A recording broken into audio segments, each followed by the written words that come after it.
BJP ಬುಡಕ್ಕೆ bomb ಬಿಟ್ರ ಯತ್ನಾಳ್ ಒಂದು ಪತ್ರ, ಹೈಕಮಾಂಡ್ ಶಾಕ್. ಕಾಂಗ್ರೆಸ್ ತಂಟೆಗೆ ಬಂದರೆ ಬಿಜೆಪಿ ಫಿನಿಶ್. ಒಂದು ಪತ್ರ. ವಿಜಯಪುರ ಬಿಜೆಪಿ ಶಾಸಕ ಬಸನಗೌಡ ಪಾಟೀಲ್ ಯತ್ನಾಳ್ ಬಿಜೆಪಿ ಹೈಕಮಾಂಡ್ಗೆ ಬರೆದಿದ್ದಾರೆ ಎನ್ನಲಾದ ಪತ್ರ ಇದೀಗ ಬಿಜೆಪಿ ಹೈಕಮಾಂಡ್ಗೆ ಬಿಗ್ ಶಾಕ್ ಕೊಟ್ಟಿದೆ. ಯತ್ನಾಳ್ ಬರೆದ ಪತ್ರದಂತೆ ನಡೆದುಕೊಂಡ್ರೆ ಕರ್ನಾಟಕದಲ್ಲಿ ಬಿಜೆಪಿ ಮುಂಬರೋ ಎಲ್ಲ ಎಲೆಕ್ಷನ್ಗಳಲ್ಲೂ ಮಕಾಡೆ ಮಲಗೋದು ಗ್ಯಾರಂಟಿ. ಹಾಗಾದ್ರೆ ಕೇಂದ್ರ ಬಿಜೆಪಿ ರಾಜ್ಯ ಕಾಂಗ್ರೆಸ್ ತಂಟೆಗೆ ಬಂದ್ರೆ ಅತಿ ದೊಡ್ಡ ಸಂಕಷ್ಟ ಎದುರಿಸಬೇಕಾಗುತ್ತಾ? ಅಷ್ಟಕ್ಕೂ ಯತ್ನಾಳ್ ಕೇಂದ್ರಕ್ಕೆ ಬರೆದ ಆ ಪತ್ರದಲ್ಲಿ ಏನಿದೆ ಗೊತ್ತಾ? ಅದನ್ನ ಡೀಟೇಲ್ ಆಗಿ ತೋರಿಸ್ತೀವಿ. ಆದ್ರೆ ಅದಕ್ಕಿಂತ ಮೊದಲು ಹಲೋ ಕನ್ನಡ ಯೂಟ್ಯೂಬ್ ಚಾನಲ್ ಅನ್ನ ಸಬ್ಸ್ಕ್ರೈಬ್ ಮಾಡ್ಕೊಳ್ಳಿ. ಹಾಗೇನೇ ಪಕ್ಕದಲ್ಲಿರೋ ಬೆಲ್ ಬಟನ್ ಅನ್ನು ಪ್ರೆಸ್ ಮಾಡಿ. ಬಸನಗೌಡ ಪಾಟೀಲ್ ಯತ್ನಾಳ್ ರಾಜ್ಯ ಬಿಜೆಪಿಯಲ್ಲಿರೋ ಪ್ರಬಲ ನಾಯಕರಲ್ಲಿ ಒಬ್ಬರು. ಇವರು ಬಿಡೋ ಬಾಣ ಬಿರುಸುಗಳು ಕಾಂಗ್ರೆಸ್ಗಿಂತ ಹೆಚ್ಚಾಗಿ ಬಿಜೆಪಿಗೆ ಬಿಗ್ ಡ್ಯಾಮೇಜ್ ಮಾಡ್ತಿವೆ. ಅದರಲ್ಲೂ ಮಾಜಿ ಸಿಎಂ ಬಿಎಸ್ವೈ ಮತ್ತು ಅವರ ಪುತ್ರ ಬಿವೈ ವಿಜಯೇಂದ್ರ ಅವರಿಗೆ ಯತ್ನಾಳ್ ಹೇಳಿಕೆಗಳು ಇರುಸುಮುರುಸನ್ನ ತಂದಿಡ್ತಿವೆ. ಪರಿಸ್ಥಿತಿ ಹೀಗಿರುವಾಗಲೇ ಇದೀಗ ಯತ್ನಾಳ್ ಬಿಜೆಪಿ ಹೈಕಮಾಂಡ್ಗೆ ಅಂದ್ರೆ ಕೇಂದ್ರ ಸರ್ಕಾರಕ್ಕೆ ಒಂದು ಪತ್ರ ಬರೆದಿದ್ದಾರೆ. ಆ ಪತ್ರದಲ್ಲಿ ಕಾಂಗ್ರೆಸ್ನ ಗ್ಯಾರಂಟಿ ಯೋಜನೆಗಳನ್ನು ನಿಲ್ಲಿಸುವಂತೆ ಮನವಿ ಮಾಡಿಕೊಂಡಿದ್ದಾರೆ. ಇದು ಕೇಂದ್ರ ಸರ್ಕಾರವನ್ನ ಇಕ್ಕಟ್ಟಿಗೆ ಸಿಲುಕಿಸಿದೆ. ಅದು ಹೇಗೆ ಅನ್ನೋದನ್ನ ತೋರಿಸ್ತೀವಿ. ಆದ್ರೆ ಅದಕ್ಕಿಂತ ಮೊದಲು ಯತ್ನಾಳ್ ಅವರು ಕೇಂದ್ರ ಸರ್ಕಾರಕ್ಕೆ ಬರೆದ ಪತ್ರದಲ್ಲಿ ಏನಿದೆ ಅನ್ನೋದನ್ನ ನೋಡೋದಾದ್ರೆ, ನಾನು ಹಣಕಾಸು ಸಚಿವಾಲಯದ ಬಳಿ ಮನವಿ ಮಾಡಿಕೊಳ್ಳುವುದೇನೆಂದ್ರೆ, ರಾಜ್ಯ ಕಾಂಗ್ರೆಸ್ ಸರ್ಕಾರವು ಉಚಿತ ಯೋಜನೆಗಳಿಗೆ ಹಣ ಮೀಸಲಿಟ್ಟು ಚೆಲ್ಲಾಟವಾಡ್ತಿದೆ. ಅವೈಜ್ಞಾನಿಕ ಯೋಜನೆಗಳಿಂದ ರಾಜ್ಯದ ಬೊಕ್ಕಸಕ್ಕೆ ಹೊಡೆತ ಬಿದ್ದಿದೆ. ಇದು ರಾಜ್ಯ ಮತ್ತು ದೇಶದ ಆರ್ಥಿಕ ವ್ಯವಸ್ಥೆಯ ಮೇಲೆ ಪ್ರತಿಕೂಲ ಪರಿಣಾಮ ಬೀರಿದೆ.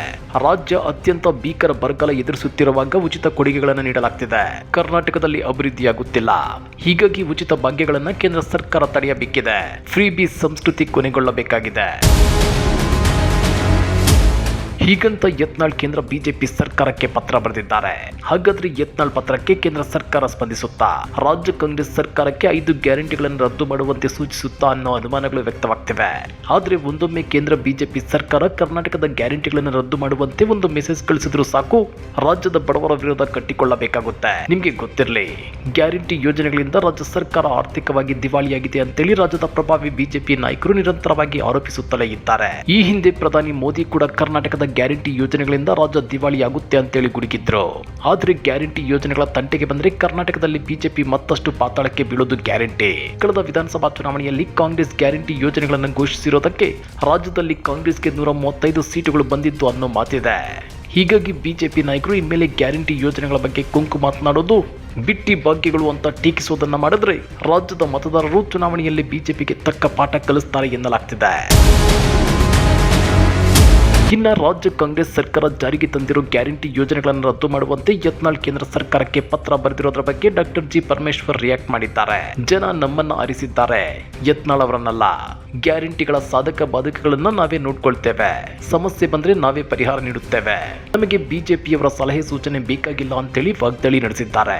ಆದ್ರೆ ಒಂದಂತೂ ಸತ್ಯ, ಕೇಂದ್ರ ಬಿಜೆಪಿ ಸರ್ಕಾರ ರಾಜ್ಯದಲ್ಲಿ ಕಾಂಗ್ರೆಸ್ ಜಾರಿಗೆ ತಂದಿರೋ 5 ಗ್ಯಾರಂಟಿಗಳನ್ನು ನಿಲ್ಲಿಸುವಂತೆ ಒಂದೇ ಒಂದು ಮೆಸೇಜ್ ಕಳಿಸಿದ್ರು ಸಾಕು, ರಾಜ್ಯ ಕಾಂಗ್ರೆಸ್ ಅದು ಬ್ರಹ್ಮಾಸ್ತ್ರವಾಗಿ ಪರಿಣಮಿಸಲಿದೆ. ಹಾಗಾದ್ರೆ ಯತ್ನಾಳ್ ಪತ್ರಕ್ಕೆ ಕೇಂದ್ರ ಸರ್ಕಾರ ರಾಜ್ಯ ಸರ್ಕಾರಕ್ಕೆ ಗ್ಯಾರಂಟಿಗಳನ್ನು ನಿಲ್ಲಿಸಿ ಅಂತ ಹೇಳುತ್ತಾ? ಹಾಗೆ ಹೇಳೋದು ಸಾಹಸಕ್ಕೆ ಕೇಂದ್ರ ಸರ್ಕಾರ ಕೈ ಹಾಕುತ್ತಾ? ಕಮೆಂಟ್ ಮಾಡಿ, ವಿಡಿಯೋ ಲೈಕ್ ಮಾಡಿ, ಶೇರ್ ಮಾಡಿ. ಇಂಥ ಮತ್ತಷ್ಟು ರೋಚಕ ರಾಜಕೀಯ ಸುದ್ದಿಗಳನ್ನ ಮಿಸ್ ಮಾಡದೆ ನೋಡಬೇಕು ಅಂದ್ರೆ ಹಲೋ ಕನ್ನಡ ಯೂಟ್ಯೂಬ್ ಚಾನಲ್ ಅನ್ನ ಸಬ್ಸ್ಕ್ರೈಬ್ ಮಾಡ್ಕೊಳ್ಳಿ.